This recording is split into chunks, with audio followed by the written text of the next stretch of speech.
time to begin our meeting of the Board, Mayor, and Aldermen for Monday, January 27th. If you would, let's rise. We'll have revocation by Reverend Willie.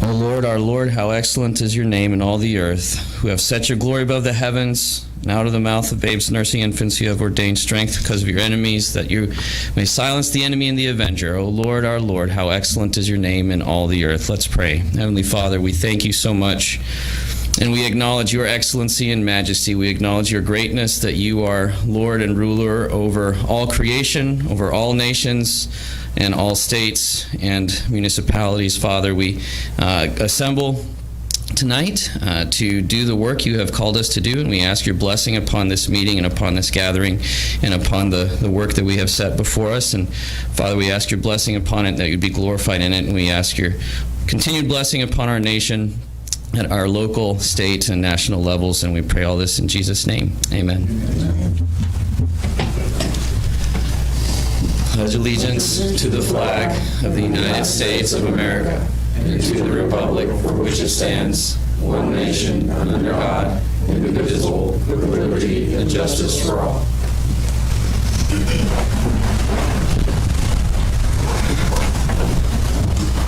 So our first thing is proclamations, awards, and special presentations. We want to take a moment to honor our honorary aldermen. So if they could join me up front.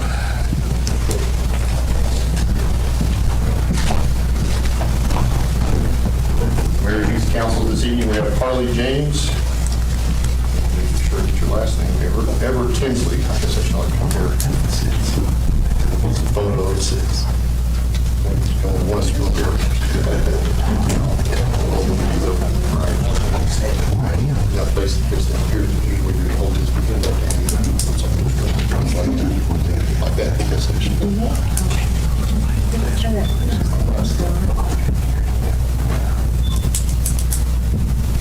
Thank y'all. If you want just a moment, say a few things.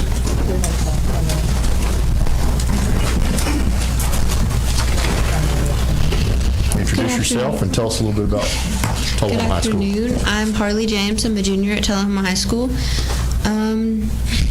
I enjoy spending my time in the Tullahoma Band Color Guard, Mayor's Youth Council, and I represent Taylor's Archery on their competitive team. And I enjoy taking health science classes and just in the health department. And I plan to go to Carson Newman for pre-health, pre-occupational therapy. Thank you.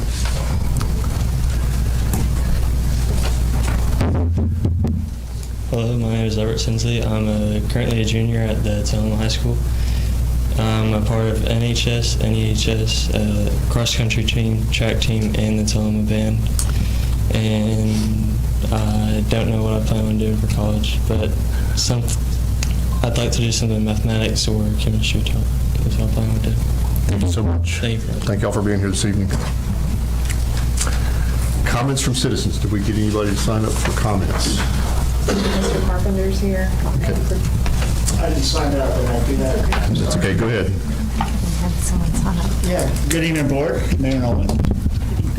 Yeah, I just want to applaud you for... Greg, give your name and address. Oh, I'm sorry. Greg Sandlin, 106 Albemarle Drive. Haven't been here in a while. I just want to applaud you for your efforts to extend the school board seats and drop that 2025 election for the school board and judge.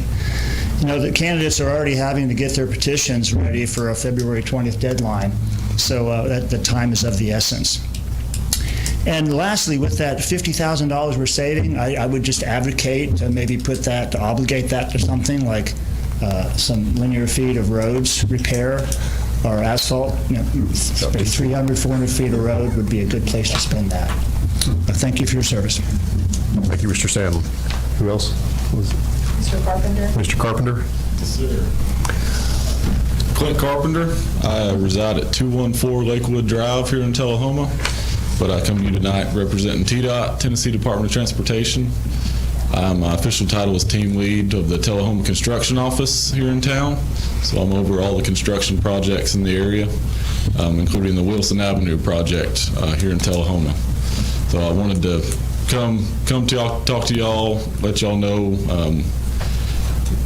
the need to close Big Springs Avenue at its intersection with Wilson Avenue for a significant duration.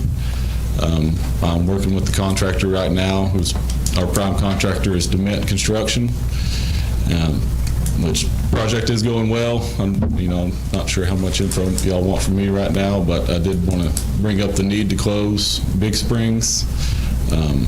The bridge construction right there is in such close proximity to where Big Springs comes in. At certain portions of the staging of the project, it's going to be very difficult, almost impossible to maintain safe access in and out of Big Springs. And I went to Tullahoma High School. I know I lived over there where I came. That's where I drove every day coming to school. And if I can't provide kids going to high school every day a safe way in and out, then I really just don't think it needs to be open without feeling 100% confident with it. So I'm not sure what process we need to go through to make that happen, but I appreciate that you bringing that to us. I don't know if anybody has any questions to do. We'll take them since it's kind of a special situation, but do you have any idea when that would start? So we're working with the contractor right now to readjust some of their schedule. I've asked them to do it during the summer as much as possible. So we think we're going to need at least 3 months of closure right there. So the goal right now is to start when school lets out this spring, and then we might need a month, maybe 2 months back when school's back open. So, but we are definitely trying our best to schedule everything where it has the least impact on school traffic. Mr. Quick, what's our process for closing roads like that? As far as road closures, it's my understanding that the Board of Mayor and Aldermen would have to allow for that to happen.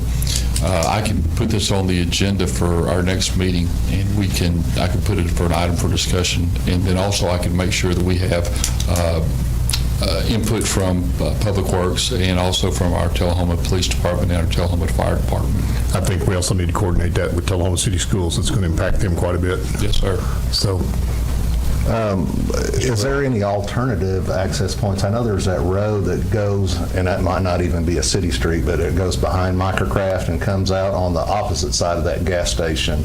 Yes. Is there any way that maybe it could be open as an alternative? So I will say it's TDOT's stance typically when we do close roads to detour traffic on state routes.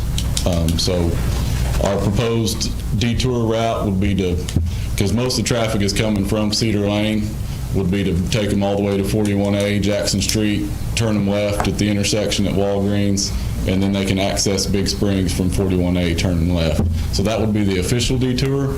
Will plenty of high school kids use Craft Lane?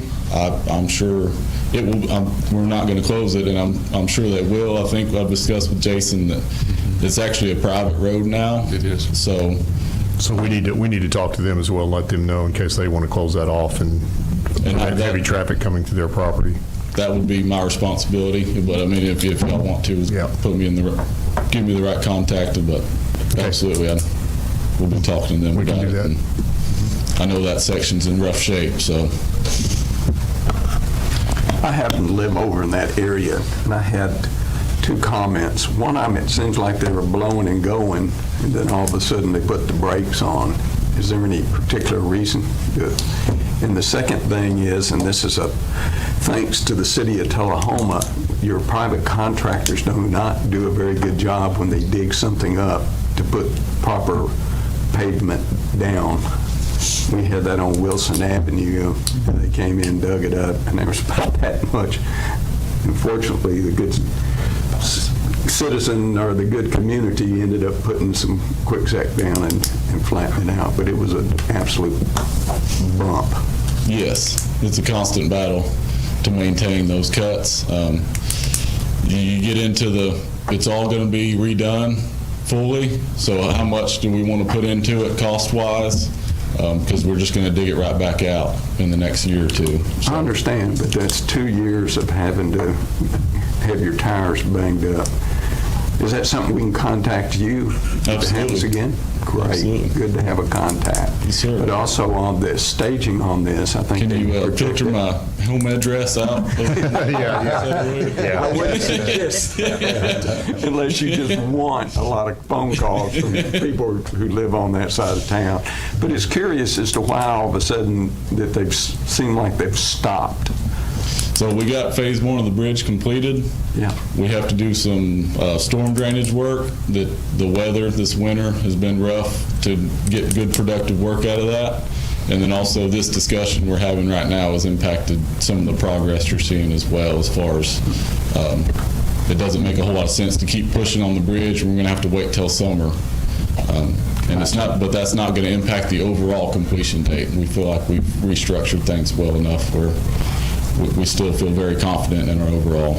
And just more general information about I think I'm over my 3 minutes. But Well, I don't consider this a traditional public comment, so I just want to say I appreciate you coming, and I appreciate TDOT coming here tonight and talking to us about this. I'm sorry, Bush, did I interrupt you? Well, I was going to say, the sooner the better, and please give Mr. Quick your contact information. Yeah. Thank you. Not to speak for the school system, but I'm sure they'll have plenty to say for themselves, but I think it would be better to start sooner rather than later and have it closed on this side of the school year, go the summer, and then have it hopefully reopen by the time football season starts. Yeah, I was going to make a similar comment. okay. Instead of the other way around, so. Okay. If that works for your schedule, I think it'd be better. I'll do my best. Yeah. Anybody else have any questions? Thank you so much for coming. Absolutely. Appreciate Thank it. you all. Is that the end of our public comments? I think so. Approval of the agenda. So, sorry, let's see what the item is. We'd like to, if without objection, I'm going to remove item 10 from the agenda. Item number 10, agenda item 25-15. Our attorneys are in discussion with that party about that issue this very week, and we may be back talking about it again very soon, but for now, if no one objects, we're going to remove that. And with that modification, I would entertain a motion to approve the agenda unless anybody has any other amendments to make. All right, so we have a motion and a second, so please vote.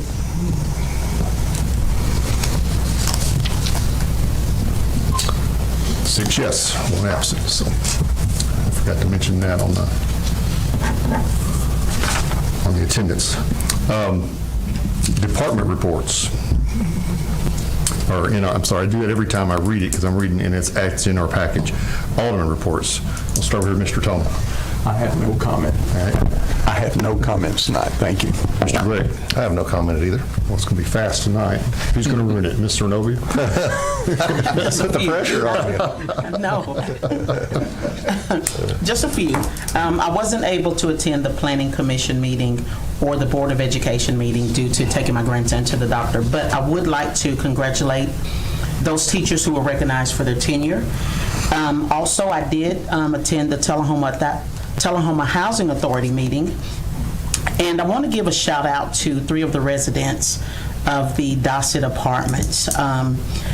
These 3 ladies, their names are Wanda Connors, Carmen Naives, and her daughter Carmen. They organize birthday parties each month for the children who live in that complex who otherwise may not get to celebrate their birthday. So they provide gifts, cake, and ice cream to ensure these kids get an opportunity to celebrate their birthday. And they showed us pictures they do all of the decorations, and they pay for everything out of their pocket. And it is beautiful. They have balloon arches and everything. And so I just wanted to give those 3 ladies a shout out and thank them for doing this for the children of that apartment complex. And that's all I have. Thank you so much. Alderman Wilson. No report, Mayor. Okay. Alderman Byrd. Thank you. I've been spending too much time with Greg Gressel, so I apologize. At the Airport Authority meeting, one of the things that stood out after several of those is Tullahoma always has the lowest av fuel prices in the surrounding area. I believe John's report says 50 miles, but after speaking with pilots, it's closer to 75 or 100 miles. So that brings pilots in, which is a good thing. At the Arts Council, they are going to be creating a rack card with a link to the Arts Council website to showcase the various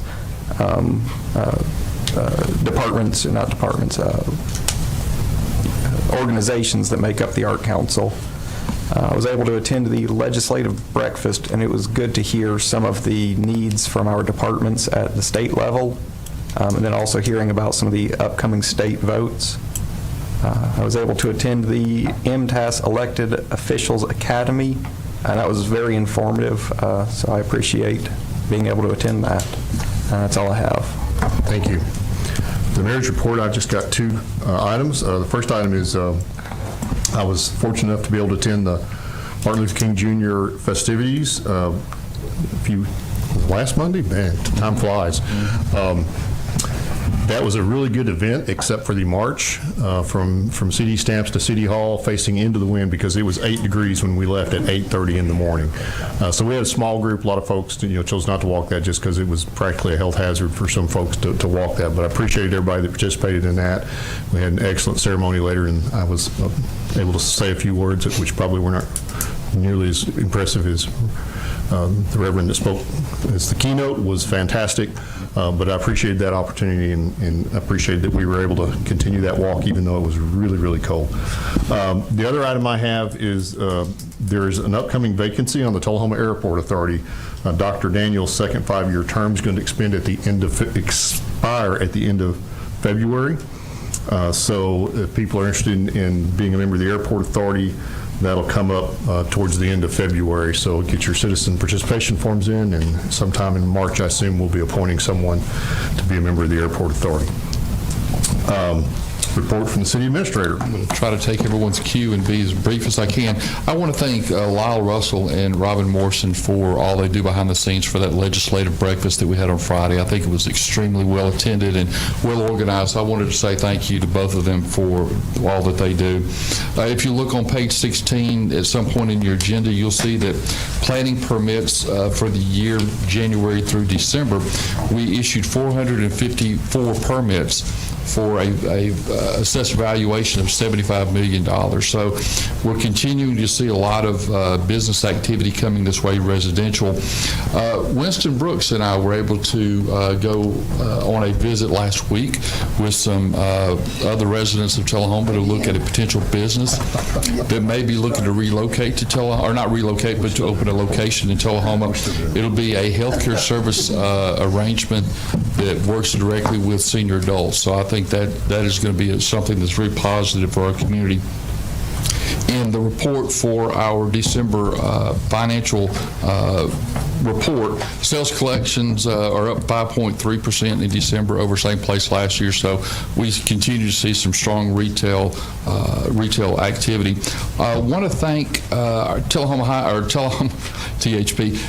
Highway Patrol for their assistance. If you've noticed lately, we've seen more of their presence on our major thoroughfares, especially on Highway 41 on Jackson Street, trying to help us with our traffic, and have seen a lot of good work come from that. So I want to say thank you to our highway patrolmen for doing that. I have emailed a copy of the first annual, or the first monthly city employee newsletter called City Connections. That is something that Lyle is putting together for just internal consumption for our employees, to make sure we're staying in touch with each other and sharing all the good things that are happening within our departments. A couple more things. Parks and Rec visits for the year, they were up 451 active members as opposed to 2023, and we're up 189 visits as opposed to last year. So continue to see a lot of movement, a lot of activity over there. I have been told we will have a pickleball instructor hired tomorrow, and if that occurs, we will be 100% staffed for the city altogether. And it's my understanding that's something that has not occurred. No one seemed to could remember the last time that happened. So very happy with that, and want to thank Lori and Carrie for all the work they do in the onboarding of our new employees. And last, I want to remind everyone the Tullahoma Sports Hall of Fame dinner will be Saturday night at D.W. Wilson. You know what time that starts? I believe it's 5:30 social and 6 o'clock or 6:30 dinner. I had it on my calendar, but it had no time, so Yeah. I figured I wasn't the only one. Yeah. All right. I have to ask, pickleball instructor, is that a position on our Well, no. So it's under fitness instructor, and one of the things that we have heard from our residents and from those that come is they are looking to understand pickleball. So this is like an early stage, if you want to join pickleball, it'll teach you all the rules and those kind of things. But it's part of the physical instruction classes we give. Part-time position? Yes. Yes, sir. Is there a fee associated with that? For pickleball? Yeah, for the instruction. For the instruction, $3, but to come, it's not. Yeah. All right. Consent agenda. Oh, we passed the consent agenda. I'm sorry. I'm going to learn this eventually. Unfinished business. We have no other unfinished business. We didn't do the consent agenda. Oh, we didn't do the consent agenda. I'm sorry. I thought that was part of our agenda. I always forget. It's separate. It's different than what I'm used to. All right. So we need a motion to approve the consent agenda. We have one. We have one. All right. What are we waiting on? You say vote. Well, people wasn't showing up for me to vote yet, so that's why. All right, so let's vote. It's a close race whether we're waiting on me or the software up here, one or the other. All right, that passed 7-0. All right. Unfinished business. There's no unfinished business, so we'll move on to new business. Item 5, ordinance number 1643, an ordinance to extend the terms of office of present members of the Board of Education of the City of Tullahoma, Tennessee for passage on the first of 2 readings. Mr. Quick, can you kind of give us a summary of what we're trying to accomplish here for the public? Yes, sir. Right now, the way that our charter is set up and the calendar is set up, we were scheduled to have 2 school board member elections to occur this year, and then also a city judge, which we'll talk about next, at the expense of upwards of $50,000. And in order for us to be more, better stewards of the money, more feasible, it makes sense for us to extend that for 1 year. This is something that I have spoken with the Tullahoma City Schools Superintendent. She understood and agrees that that is the way that that should occur. So what that does, it'll extend the term for 2 of the aldermen. School board members? I'm sorry, my bad, board members, 2 of the board members for the city school boards, just 1 year, and then they'll go into the regular election cycle in 2026. So this gets us off of odd year elections. It does. This is something that I work closely, and I know the mayor has as well, with Andy Fair, who's over the Coffee County Election Commission, and he was strongly in favor of us doing this. Yeah. Any questions or comments about this? So this is a first of 2 readings. We have a motion, second. There we go. So let's vote.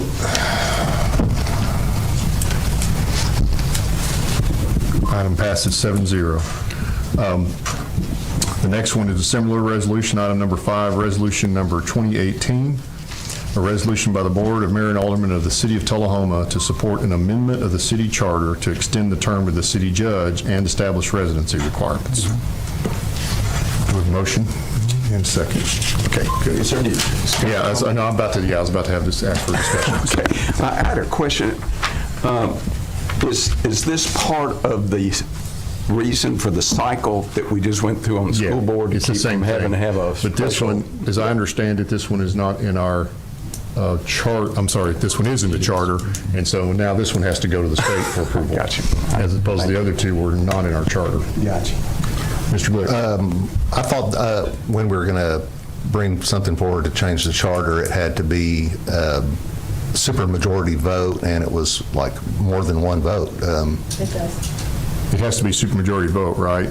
But I asked that same question about the more than 1 vote. Is it just by resolution, which only requires 1 vote? But I thought But then it has to come back and we have to accept it. Oh, I'm sorry, Mr. Worsham.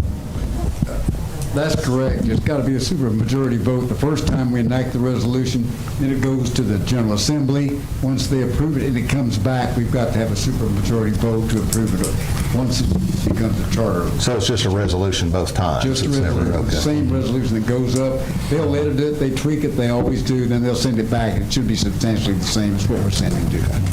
And will this harm us, sending up just this single item, will this harm us in the future for bigger charter changes that we No, may want? we had a charter change about 3 years ago. We do those periodically. It won't be a problem at all in the future. I specifically asked Representative Bricken that question, and he said he wants to get this one done so we can save the money, and then we'll have time to discuss the other ones properly. Yeah.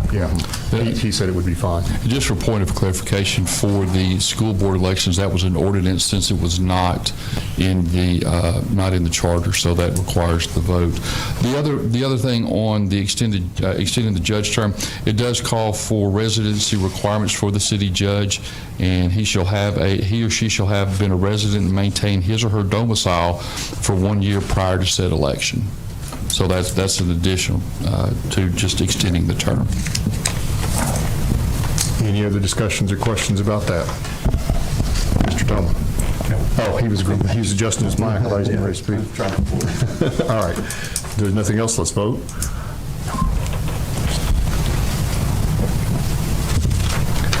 Seven yes. Item number 7, agenda item 25-12, a request from the Parks and Recreation Department to approve the local Parks and Recreation Fund grant application for the design and construction of outdoor pickleball courts and related park improvements at Cascade Park, and authorize the mayor to sign the requested documentation. Mr. Kraft.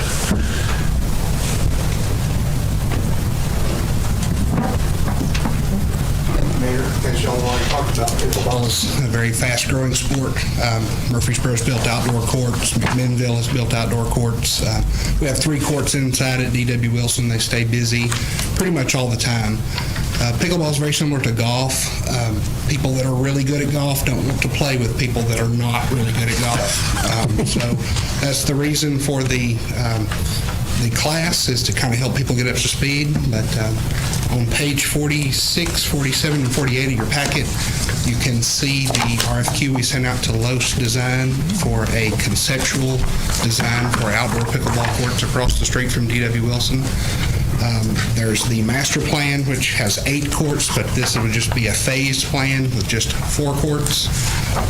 There's a rough opinion of probable cost.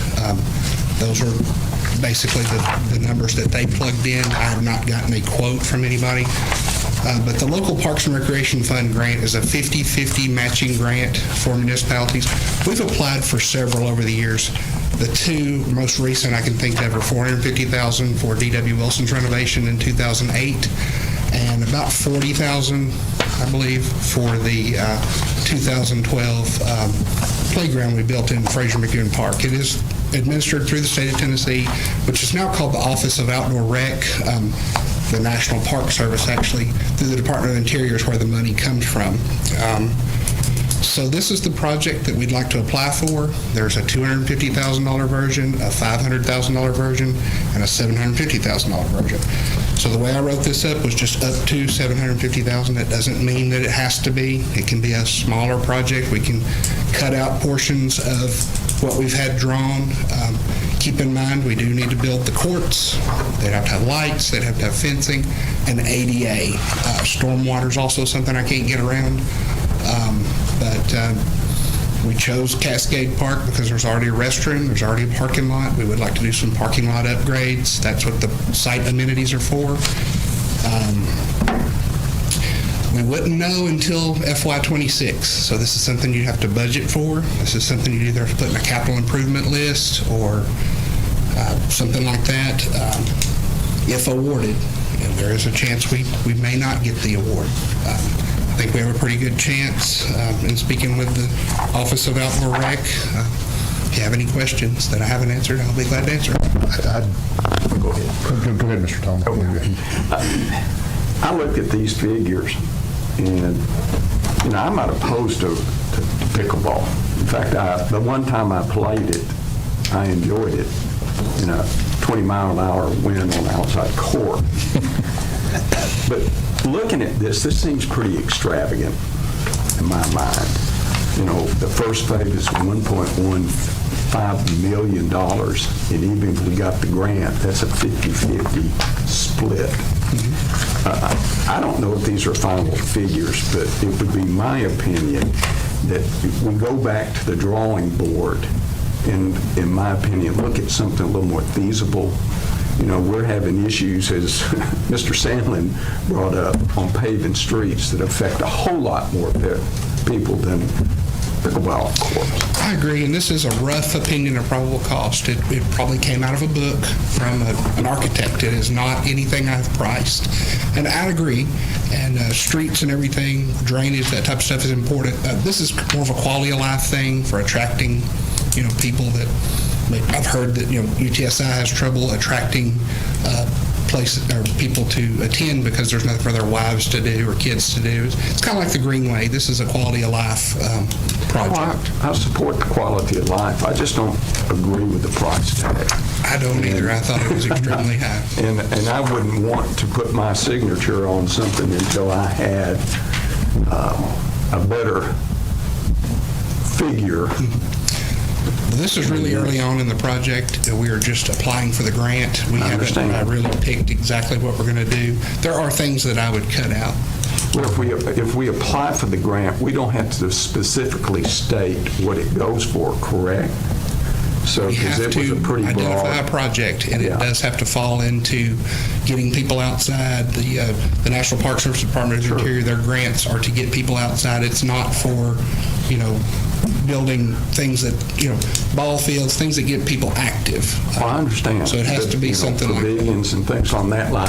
I don't want to be in a position where I'm voting for something that I don't agree with the cost. I agree with the participation in applying for a grant, but I personally can't or feel comfortable voting for something that I'm all of a sudden So looking at tonight, a you're million only for. voting to approve that we apply for the grant. Okay. Yeah, we're not Once we get obligating the any grant, funds tonight, We would correct? have to bring it back because there would be an agreement that you would have to agree to and sign. So this is only to approve the application of the grant. Gotcha. Thank you for your And when, if Hold we- on, Mr. Glick was Sorry. next, I think. Yeah, I had some questions about the grant, JP. What is the regular, I know there was, they could say you could apply for up to so much amount, but there was kind of an amount that was a typical award. What is that amount now? Typically, it's $500,000. $500,000, Like I said, the most we've gotten is $450,000 Right. when we redid D.W. Wilson. So that'd be $1 million project for, As things have gotten more expensive, though, you know, I think that's why they put in the $750,000. right, so There's for a $1 million three tiers. project. I will say that, you know, those prices do seem scary, but when you're dealing with building stuff in the public domain, prices are expensive. You build anything in Parks and Rec, it's going to be expensive. It's never going to be any cheaper.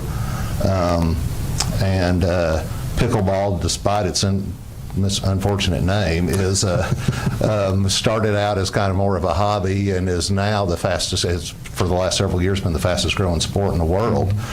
You could see games being played on TV, and I think one of the reasons for that is it's not only can kids really enjoy playing it, but people in their 80s or beyond enjoying going out and playing it. So it kind of hits all ages, and I think that's why it's so popular. And as we grow as a community and want to attract more growth, I think that this will be one of the type of things that people will be looking for when they select a community to move to. So I think it's not going to be any cheaper, and it is something that I think our community could use. And another thing about the grant, it's the only time you can get it for half price. You know, so a project cost $1.5 million, we'll get it for $750,000. So I think it would be money well spent, especially just to explore now and get the grant, see what we get, see what we can get, and then we could decide on the thing. But it would never be a possibility. You couldn't get a grant to build it and then want to get another grant to add on to it later. They usually don't ever, they might say they'll, you know, that's an option available, but they don't ever consider those options. They want to do something new. They want to start a new project and create something new, not just add on to something existing. So I think now's the time to try to see whatever we can get and go for it.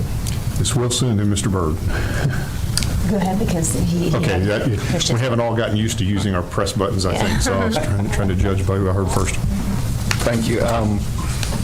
I just wanted to bring up the fact that this is also going to increase parking in front of D.W. Wilson, correct?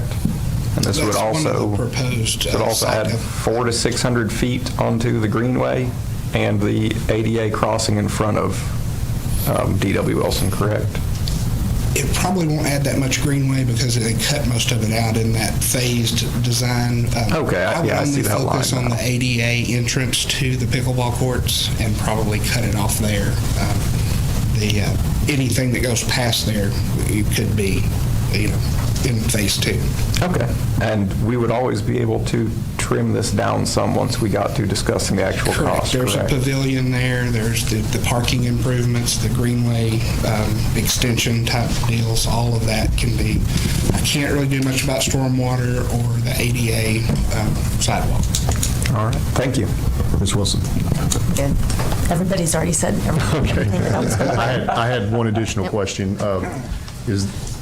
How many courts will be required before you can start reasonably thinking about things like having tournaments and such that might draw anybody from the outside in?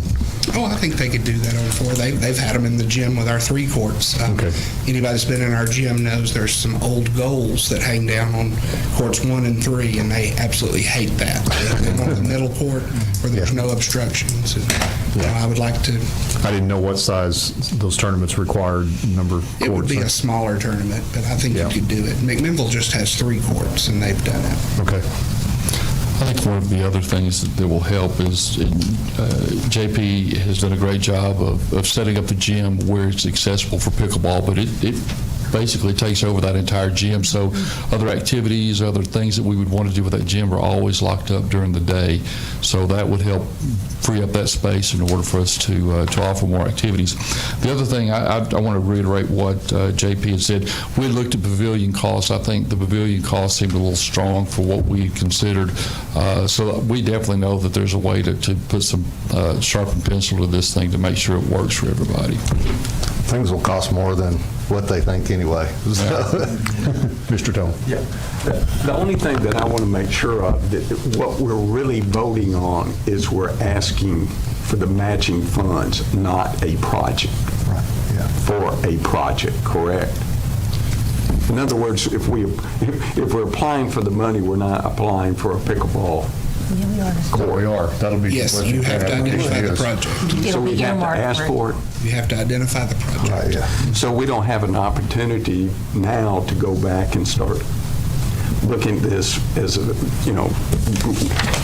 instead of accepting this now, do we have time to go back and go, look, we got a pavilion. You're not accepting that. We're going to spend $20,000 on landscaping. No, that's not. That is not what you're approving. You're approving our ability to move forward and apply for the grant. These are some numbers we had drawn up on a master plan. Sure. These numbers do not lock us in. Well, I just want to make, Locks you into pickleball. It doesn't lock you into landscaping. This is like a vision board, right? It just says that we're going to do a pickleball court and we're applying for it, and that's what we're telling the state. But there were some other things in here. I thought there was a cascade. There's a lot of park improvements for the pickleball courts. The All this ADA is going access. toward the pickleball courts. Yes. We don't have to make that many improvements to the parking lot, but we do have to have ADA access from the parking lot to the pickleball courts. But some of the stuff they have in there, the landscaping, it is stuff that can be taken. But where do you think you would end up if you were realistically stating it today? I really couldn't say. We've been told $250,000 for 4 courts. We've been told $1.2 million. So I really don't know. I think that, we'll be talking about applying for a grant for a project with the scope of the project could cost in the scope of $1.5 million, and then we'd have to wait and see what they might say, oh, we'll award you $400,000, which would be an $800,000, and we would have to pare back our completed project into those numbers. But whatever we do and whatever we get, like I was saying earlier, is this is the only time that we'll be able to get it for half price, that the state is going to pay for half of it, and then we're going to pay for half. And those funds that the state gives us couldn't be used to pave streets or whatever. It's earmarked for recreation only. So I guess my question is, again, going back to it, it's earmarked to, so let's say they say we could have 250,000. But we have to match that. Right. That's $500,000, but the courts could cost an additional 500,000. Are we placing ourselves in a commitment for a higher price than what the matching, our 250, their 250? Are we committed Not for more than tonight. that? All we're doing now is approval to apply for the grant. And then once we apply for the grant and it is awarded, we could not get it. But the next vote, when you approve the grant, that's when it would be for the exact number. So. And you get enough When it down comes vote there. back, You can turn it down. Yeah, I was going to say, if it comes back and we are awarded the grant, we still vote again. We can still say no, even if we this is just for the application. I just don't want to. Excuse me. I just don't want to put us in a position where we're applying for pickleball courts. The state says, yes, we're going to give you 250, but the realization is it's going to cost us 750. We get half of it, and then we have to put up another $500,000. If that happens, then we say no. Right, yeah. We can always turn it down. And even if we accept the grant, if we get final construction bid numbers and we're not comfortable with the project or we can't afford it, we could tell the state at that time that we can't go forward with the project. Yeah. I just don't They're want not us to gonna get force us to do it trapped. then. Right, I don't want yeah. to be trapped. Yeah. And you brought a good point. When it comes time for the actual final cost, we'll go through a bid process, we'll get that information, and then that will be something that you will all have and be able to vote on. All right, any other additional comments? If not, let's vote.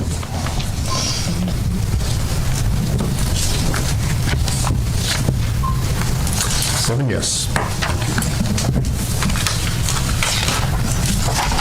Next item, number 8, agenda item 25-13, a request from the Finance Department to approve the renewal of the municipal advisor agreement with Stevens Incorporated for 2025 and authorize mayor to execute the contract.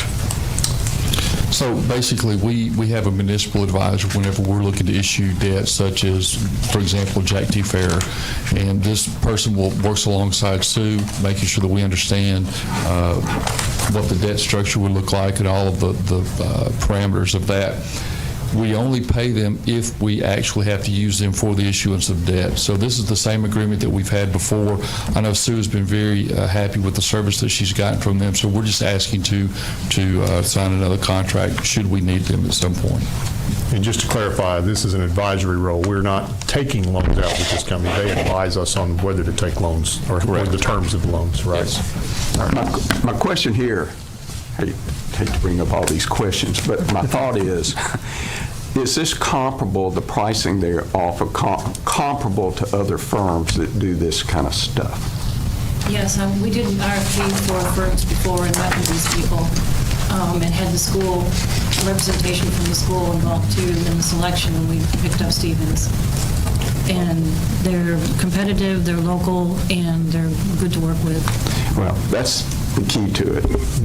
Thank you. Any other questions? If not, let's vote.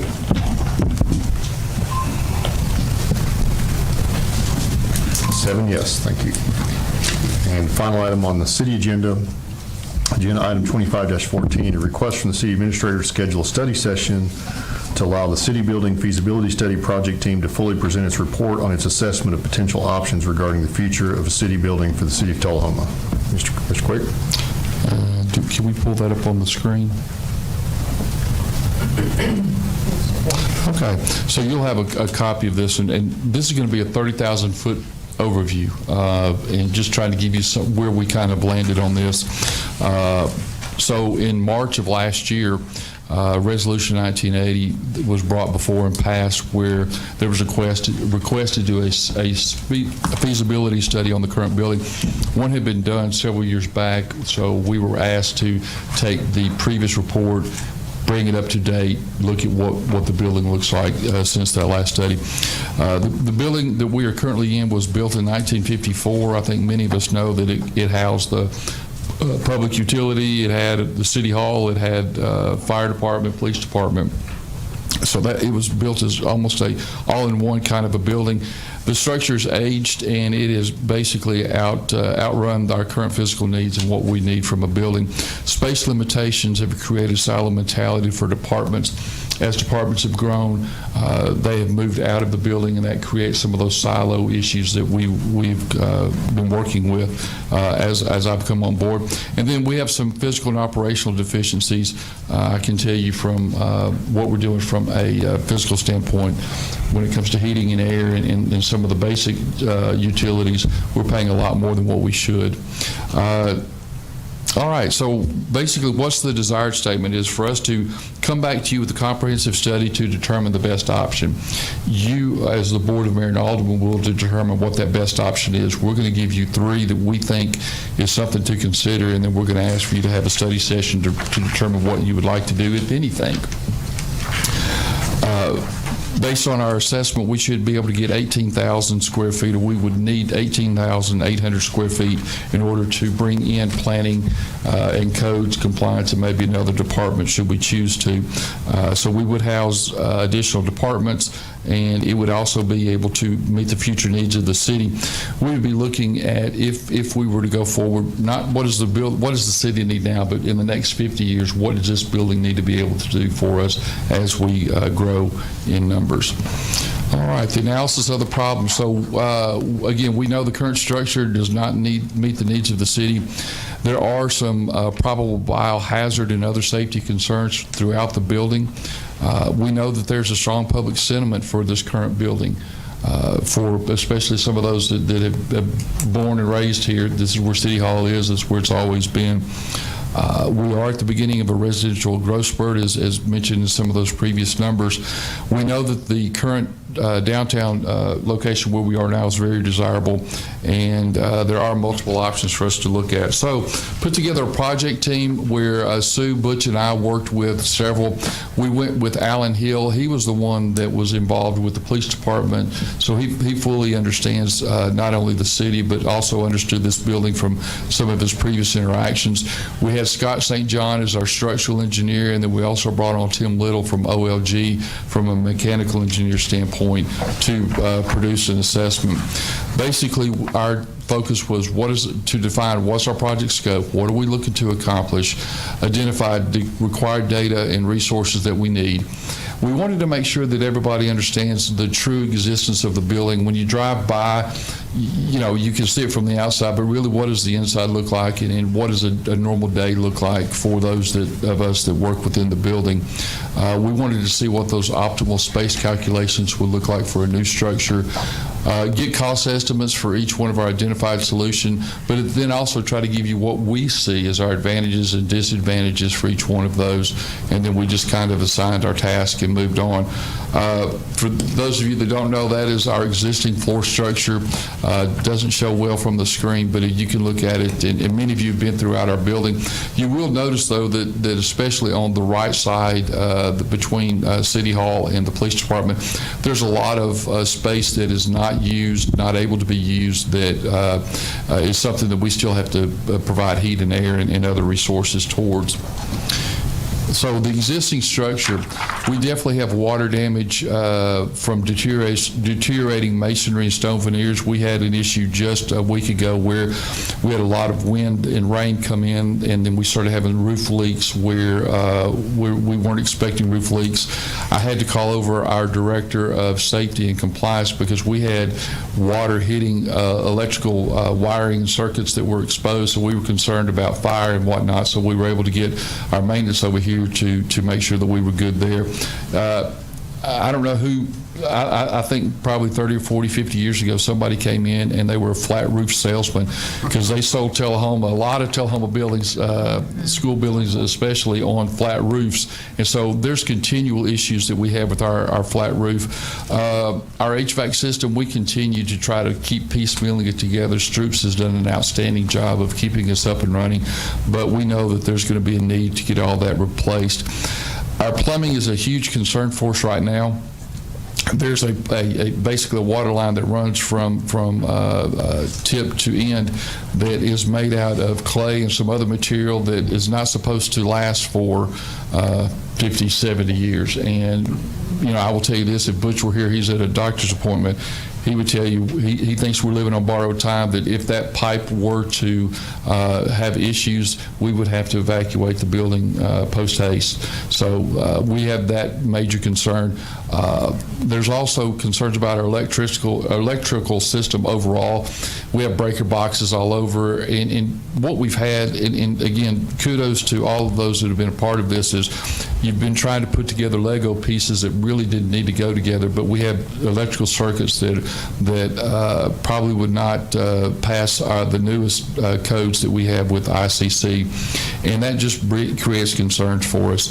And then again, the presence of biological hazards throughout the structure, and one of the things that I would highly encourage is, before we have our study sessions, perhaps take some of you on a tour that haven't been upstairs into some other areas to let you kind of see what we have. I will tell you, just recently, I had Butch and his team do a temperature reading in every single office in the building. We had thermostats set on 73 to 75, but the average temperature was 63 degrees throughout the building. So you'll see that we have heaters, plugged in, and people with blankets and whatnot. So it doesn't make for a very comfortable setting.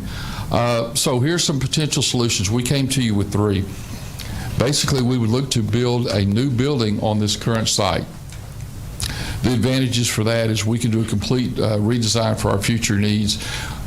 If we were to go up one floor and have a second floor all the way across versus, we have a second floor and then a first floor and then a second floor, we could probably increase our square footage by a considerable amount to what we have.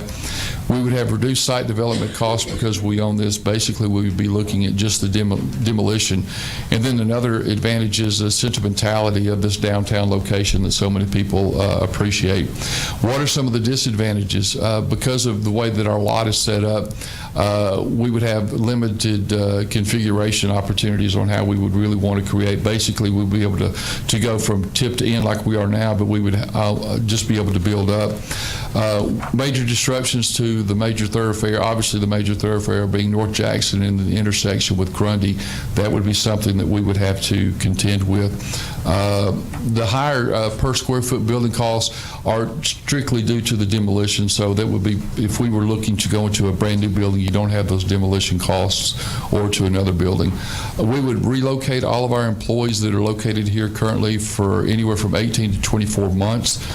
You'd have those relocation costs that go alongside that. And then the parking issues that we continue to have would not be addressed in front of Tullahoma City Municipal Building. Second option, new building on a new site. So we do have a couple of city-owned properties, or at least one city-owned property, and potentially a second one that could come on board that we could look at, that we could just start from scratch. So there's no barriers to the design freedoms. We could pretty much do what we want, design it how we want to. We could also, again, have ability to expand for the future. One of the things that I had talked about is possibly if we build a 3-story building, we would not finish out maybe the top floor, have it all ready, and then depending on what the costs look like, then we might could do something from a expansion or renovation standpoint, go in there and finish it out should we need that 3rd floor. No interruptions from our people, would not need to relocate. We could keep going as is. The sale of our existing building and location that we're sitting in now could create tax capture opportunities if we could bring somebody in that would either want to try to renovate this building, or if they themselves said, you know what, we like the location, but we want to put up a new building, we could look at doing that. And then there could be an opportunity for a town mall opportunity, which you're starting to see more of a mixed commercial use, especially commercial and municipal developments. I think about the one in Nolensville that also has a residential component to it. The disadvantage if we were to build on a new site is we lose that sentimentality of where we currently are. The disruptions to the thoroughfare, again, are going to be a disadvantage depending on if we were to decide to relocate. You are losing a large, valuable piece of property that we're sitting on right now, which has some strong economic appeal, probably not at the current moment, but definitely in the future. Don't know what the marketability of our current building is. So we would need to make sure we understood what that would be before we ever decided, from my standpoint, to ever leave downtown. We'd have to know what's coming here. You don't want to leave a negative impact, as you'll see on the last bullet. For a downtown revitalization, if we're trying to get businesses and people to commit and to invest in downtown, if the city doesn't do that, then that may be a disadvantage in the eyes of many. The last solution that we wanted to bring to you is adapting to an existing non-city owned building that currently is here in the city. Definitely you would have reduced renovation costs versus new. And let me go back up, and I apologize for this. If you'll look at option 1, we're looking at an estimated cost of about $11 million. If you were looking at option number 2, it would be anywhere from $9 million to $12 million. And a lot of those are tied into some of your demolition costs on solution 1. Then on slide 3 is really to be determined based on a selected building. If we were to look at an existing building, again, we'd have the reduced renovation costs. We possibly could have an improvement of an underutilized site in an area of town that definitely needs revitalization. We could have our city services uninterrupted. We would be able to increase our parking options. And again, possibly we could spark some new development in a different part of town. If you look at the disadvantages, sentimentality concerns, again, are discarded. The marketability of the current building, we do not know what that is. Again, negative impact on downtown revitalization. And then you also always have those unknown hidden costs. If you were to buy an existing structure, what's behind the walls that you weren't able to determine? Next steps is basically we would like to ask for a study session, and we would focus on those 3 options. At that study session, we will be bringing you a report, and in fact, we will provide you a copy of the report that shows all of the information that we've come up with, what those spacing options would look like, and a lot of the pricing information that you'd be looking for. Bring that to you to begin dialogue on what you want to look to do, what would you want us to do. And kind of the way I've looked at it is it's almost like we're drilling for oil, and we've drilled 3 holes where we think there's opportunity in all 3, but we can only drill in 1 hole. So I think that's where we would sit with you and just say, here's where we are, let you talk to the experts, and then try to make a determination on what does the future of this building look like, and what do we want to do. That is pretty much the presentation. I know I went through it fast. I just wanted to give you an idea of what we're looking at, and I'm prepared to answer any questions you'd want to ask tonight. Yes, sir. What is the difference in cost of a new building comparatively to renovating? Honestly, Alderman Mathis, to renovate or to build and rebuild on this site. Let me back up for a second. We did look, is there a way to renovate this site?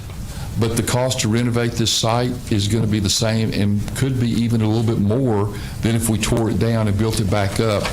If you look at the outside structure that has the marble and the stone, that's what a lot of citizens have talked about that appeals to them.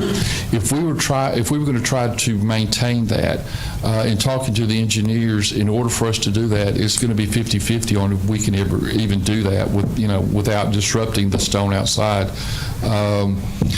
On a similar note, we had somebody come in 2 Saturdays ago. They were coming through town, a national company that our architect and consultant uses quite a bit, and they wanted to come in and just try to clean a patch of the marble outside. And they did, and their recommendation coming back is it looks okay, but if we were to do all of the marble, we probably would not be happy with it. There would be some yellowing in some spots that they wouldn't have any idea how it would look. But for us to build on this site or build on a brand new site, it's going to be pretty close to the same, quite honestly. They said $9 to $12 million on a brand new building, $11 million on this one. And then an existing building looked like it could be anywhere from the $4 to $5 million range. All right, so this is not intended to be a decision point tonight. This is just to get started with the conversation. So it's my authority to call the special the study session. Is that correct? So we'll try to work, if it's amenable to everybody, I'll try to work with Mr. Quick to get a date scheduled. I probably want to add one other item to that same study session, just a separate item, so we can get some things moving and be able to sit and have discussions. But appreciate it. But this is basically reporting out what you were asked to report out in the past. This is basically a 30,000-foot report. We've got all the details, and when you're ready to, we'd love to hand it to you. All right. So we don't need to vote on that, right? No, sir. Okay. All right. So I'm sorry, Ms. Wilson, your numbers. I was just going to comment that our current City Hall is in dire, it's in dire disrepair, and it's in critical condition, really. And I mean, I know from experience that while sometimes it's appealing to see the cost of renovating something, realistically, it's silly. Because you never know what you're getting into, and you're always going to come into a lot of issues. So I'll look forward to this coming to the study session for sure. Anything else? All right, with that, we'll adjourn our regular meeting, and we'll call the Beer Board meeting to order. Public comments, do we? Sorry, I'm letting you get caught up.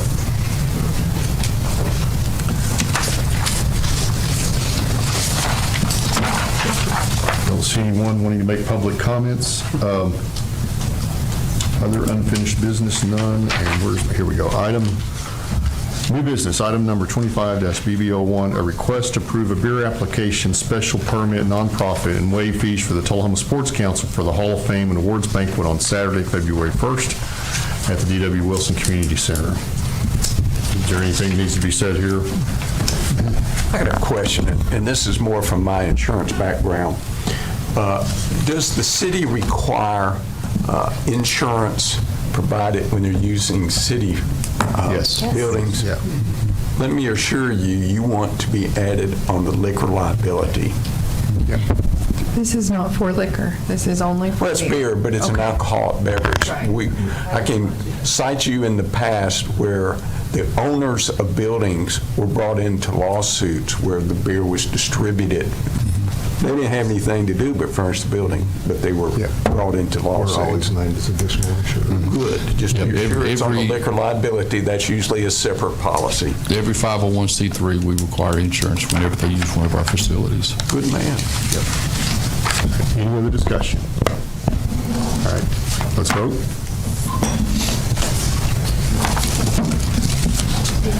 That passes 7-0. There's no other new business. With that, we are adjourned.